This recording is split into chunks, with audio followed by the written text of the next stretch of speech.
Hi guys, I'm Phil Town from Rule 1 Investing. Today I want to talk to you about saving for college and how good investing can really help you do that well.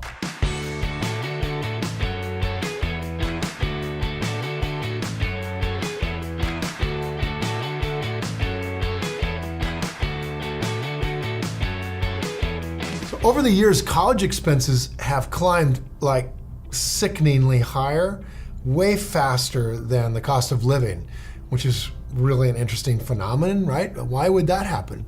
It seems like with the cost of a four-year degree kind of running about $22,000 per year across public and private colleges, you kind of go like, what in the world has happened here? I mean, if you think about it, I'm back in 1972, I started going back to college, and I could pay for college off of a part-time job and, get through okay without a lot of debt. And I'll tell you, man, you can't do that anymore. I mean, where are you gonna go out and earn $22,500 working part-time? It's just not gonna happen. And what's happened is we've ended up with a huge amount of debt that kids are in trouble. And now a lot of people that would have gone to college are thinking twice about going there. My nephew is like, I'm going to do a year at a community college, work hard on a skill set, and then I'm going to go to work because I would rather do that than put $100,000 of debt out there and then have to pay it off. I mean, that's a house, right? So let's think about this.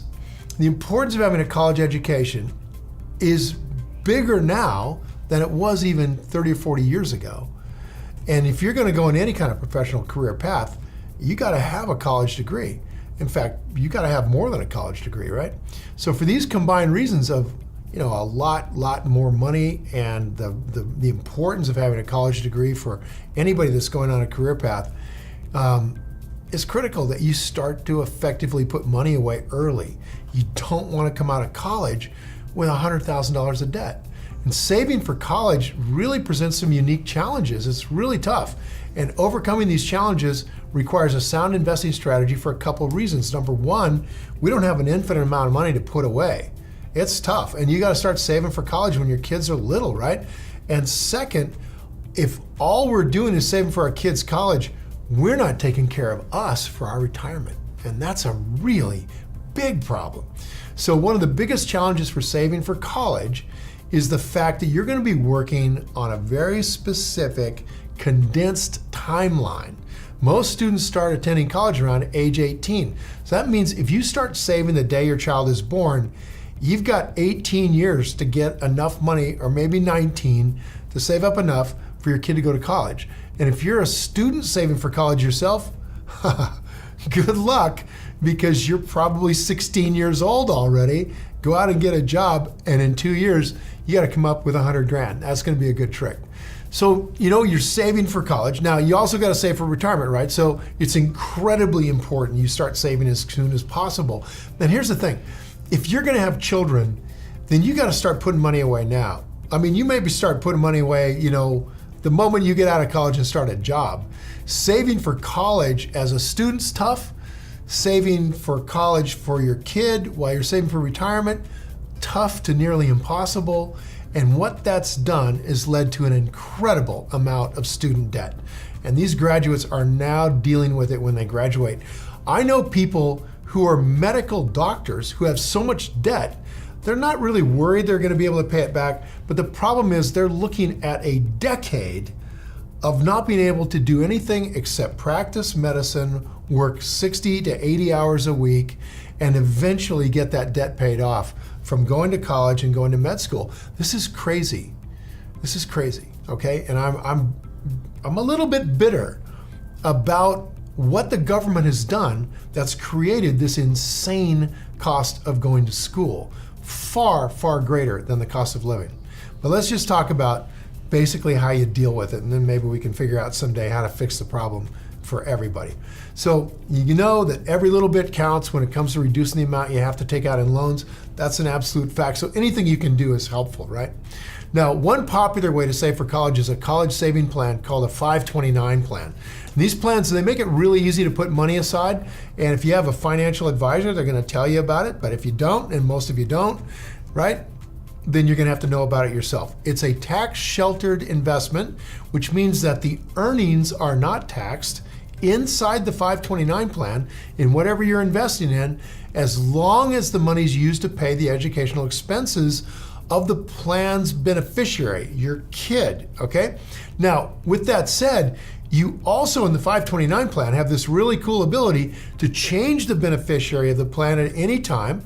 So if your first kid decides they're gonna not go to college, you can shift it to child number 2. That's just pretty kind of cool. Or if you don't use it all up, man, that would be perfect, right? Then you can shift it over to child number 2. Hey, while these 529 plans have really some great advantages in terms of their tax protection, they also have some drawbacks that you got to consider. For one, the plans limit you to just a couple categories of investment. You can invest in indexes and mutual funds, you can invest in bond funds, and you can invest in just bank deposits. What you can't do is pick individual companies. And this is not ideal when what we're trying to do is work within a condensed timeline where we need a much higher return probably than what we're gonna get from just index type investing. College 529 plans also limit you to how to spend the money that you save. Since there's no guarantee that you're gonna have a child that wants to go to college, this could be a drawback. However, you can definitely use a 529 for vocational schools. So it's a bit of a drawback in terms that it limits you to some kind of accredited institution. That institution could be a vocational school. So here's the thing, college savings plans are really worth looking at, but in a way, they provide you with some problems that you don't have if you just take after-tax money and go out and invest it. Because think about it, you're still putting after-tax money in a 529 plan, you're not getting to write it off.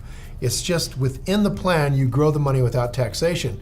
Well, we can do that same thing with some really good long-term investing, right? We're gonna grow that long-term investment and we end up with some taxation at the end, however many years later, 15 years later, but it's at the lowest taxable rate. Now, the principles of Rule 1 investing allow you to compound your money much more quickly than you can do if you just spread it across the whole market. And for that reason, Rule 1 investing is ideal for the kind of constrained timeline that you have in terms of saving for college. Now, if you put your money into great companies that you're buying at 50% off, 18 or 19 years will provide stunning levels of return. Though it's still important, you got to start as soon as you can.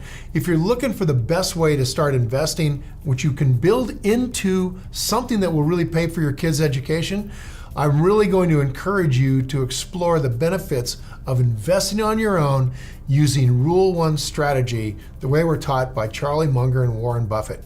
So I want you to just think about this for a second. If you're able to buy a company at a 50% discount to its value, and within 3 or 4 years, that company goes back up to what it's worth, guess what? You just doubled your money in 3 or 4 years. That means you're nailing a rate of return of 18 to 26% a year.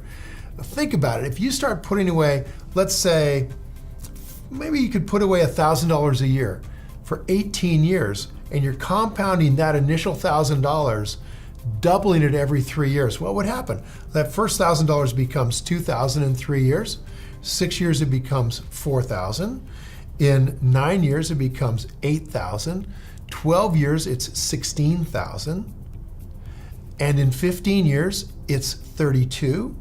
And in 18 years, that initial $1,000 is $64,000. And you've just paid for 3 years of college in today's prices anyway, with $1,000 you invested when that kid was born.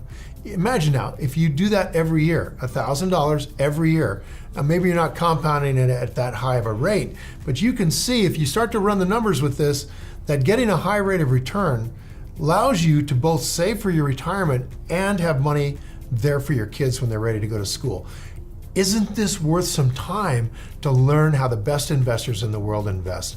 So now I'd love to hear from you. Have you considered investing yourself in order to help save for college?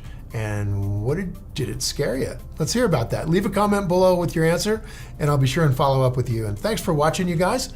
Now go play. You guys, if you enjoyed this video and you think it was valuable for teaching you more about saving money and investing, handling retirement and college requirements, just hit the like button and please share this video with your friends. And if you want more investing content, subscribe to my channel. And don't forget to click the button on the screen for a free gift. Thanks again for watching.